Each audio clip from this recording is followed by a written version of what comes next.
GHMC delimitation పై హైకోర్టును BJP legal team ఆశ్రయించింది. డివిజన్ల విభజనలో అవకతవకలు జరిగాయని హైకోర్టులో పిటిషన్ దాఖలు చేశారు.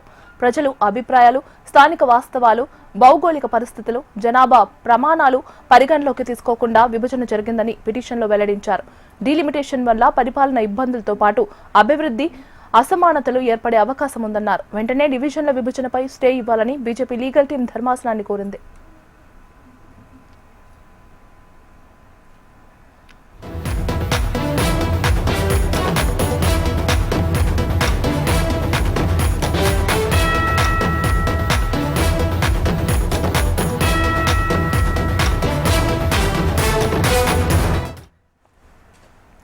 జీహెచ్ఎంసీ డీలిమిటేషన్ పై హైకోర్టును బీజేపీ లీగల్ టీం ఆశ్రయించింది.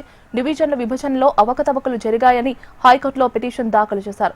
ప్రజల అభిప్రాయాలు, స్థానిక వాస్తవాలు, భౌగోళిక పరిస్థితులు, జనాభా ప్రమాణాలు పరిగణలోకి తీసుకోకుండా విభజన జరిగిందని పిటిషన్లో వెల్లడించారు. ఇక ఇదే అంశానికి సంబంధించి మరింత సమాచారం అందించడానికి మా కరెస్పాండెంట్ గోవింద్ ఫోన్ లో సిద్ధంగా ఉన్నారు. గోవింద్,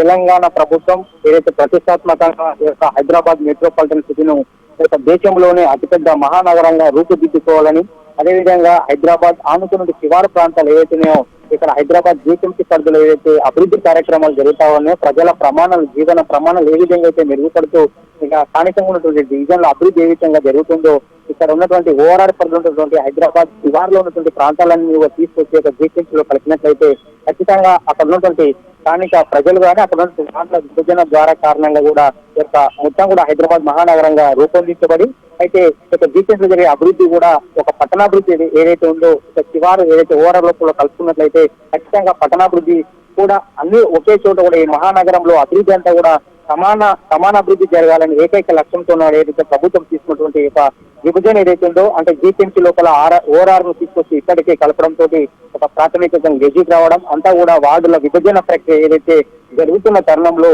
ఇక్కడికే వార్డుల విభజన కూడా ఫైనల్ తుది దశకు కూడా చేరుకోవడంతో బీజేపీ ఆ మొన్నటి వరకు కూడా కేవలం పార్టీ పరంగా రాజకీయ పరంగా పోరాటాన్ని మాత్రమే బీజేపీ చేసింది.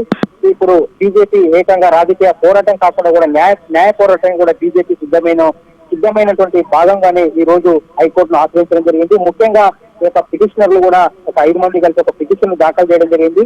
వారి యొక్క డిమాండ్, వారి యొక్క క్వశ్చన్ కూడా హైకోర్టులో సూటిగా ఉన్నటువంటి హైదరాబాద్ జీవిస్తున్నటువంటి ప్రజా హక్కులను కాపాడాలి, అదేవిధంగా అభివృద్ధి అనేది కూడా అసమతులతకు కారణం కాకుండా కూడా అభివృద్ధి అనేది సమానంగా జరగాలి. ఇక స్థానిక వాస్తవ పరిస్థితులు, అదేవిధంగా వార్డుల విభజన ఏదైతే సరిహద్దులు, అదేవిధంగా రోడ్లు, రైల్వే లైన్లు భాగంగా కూడా అదేవిధంగా జనాభా ప్రమాణాలను దృష్టిలో ఉంచుకొని మాత్రమే ఈ యొక్క డివిజన్ల విభజన జరగాలి తప్ప ఎలాంటి ప్రమాణాలు అంటే ప్రజాస్వామ్య సూత్రాలను పరిగణలోకి తీసుకోకుండా ఏకపక్షంగా వారికి నచ్చిన విధంగానే వార్డుల డివిజన్ల విభజన జరిగింది. ఈ డివిజన్ల విభజన కారణంగా కూడా ఇప్పటికే చాలా చోట్ల అంటే స్థానికంగా ఉన్నటువంటి డివిజన్ల నుంచి ప్రజలు అవసరాలు ఏంటి, వారి సమస్యలు ఏంటి, ఒకవేళ ఈ విధంగా ఈ డివిజన్ ఈ పక్క డివిజన్ లో కలిపితే ఒకవేళ ఈ డివిజన్ నుంచి ఇంకో డివిజన్ అక్కడ ఉన్న స్థానిక ప్రజా ప్రతినిధులు ఏదైతున్నాయో వారి ప్రాతినిధ్యం వహించినటువంటి డివిజన్లు కూడా పక్కనటువంటి ప్రజాప్రతినిధికి ఇక్కడ ఉన్నటువంటి ప్రజాప్రతినిధికి ఇద్దరి మధ్య కూడా ఒక పరిపాలన విధంగా కూడా కొంతవరకు కూడా ఇబ్బందికరమైన పరిస్థితులు ఏర్పడుతున్నాయి.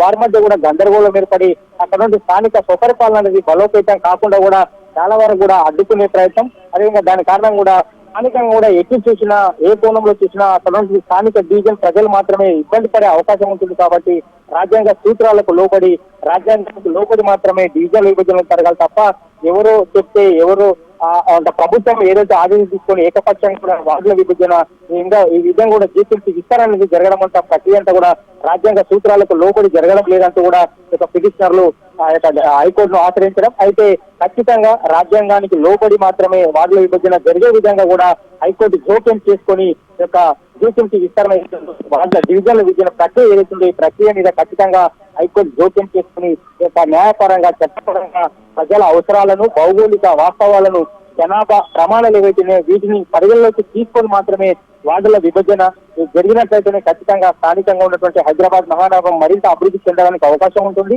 స్థానిక ప్రజల యొక్క ప్రయోజనాలను కాపాడే విధంగా కూడా ప్రభుత్వం ఉండాలి తప్ప ఈ విధంగా ఏకపక్షంగా డివిజన్ల విభజన చేస్తూ స్థానికంగా ఉన్న ప్రజలకు ఇబ్బంది చేస్తూ ముందుకెళ్లడం సరైన విధానం కాదు. కాబట్టి ఖచ్చితంగా డివిజన్ ప్రక్రియ ఏదైతే ఉందో దీని మీద ఖచ్చితంగా హైకోర్టు స్టే విధించాలి, ప్రభుత్వం చేసే దాని మీద జోక్యం చేసుకోవాలి, ఖచ్చితంగా న్యాయపరంగా మీరు సహాయం అందించి ఇక జోక్యం చేసుకోవాలంటూ కూడా పిటిషనర్లు హైకోర్టులో పిటిషన్ దాఖలు చేయడం, దీంతో రాజకీయంగా బీజేపీ ఇన్ని రోజులుగా రాజకీయంగా కూడా చూసినట్లయితే ఇదంతా కూడా డివిజన్ ప్రక్రియ ఏదైతే ఉందో ఇదంతా కూడా కేవలం ఎంఐఎం దారుస్థలం ఆఫీస్ నుంచి మాత్రమే డివిజన్ల ప్రక్రియ జరుగుతుంది.